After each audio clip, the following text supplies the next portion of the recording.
Hey guys, what's up? I'm going to do a little run-by video of my early 80s Leslie RS3L. This is a ex-Conrail horn. It's all original, but this is a full orifice horn. But the diaphragms is original, the power chambers have not been machined, so everything is just how it was when it got taken off the locomotive, except cleaned up, of course.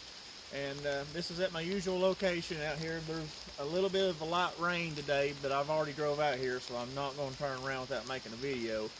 I picked this spot because there's no houses, there's no people around, because what might be pleasant and enjoyable to horn collectors might be very loud and annoying to other people that don't care nothing about train horns.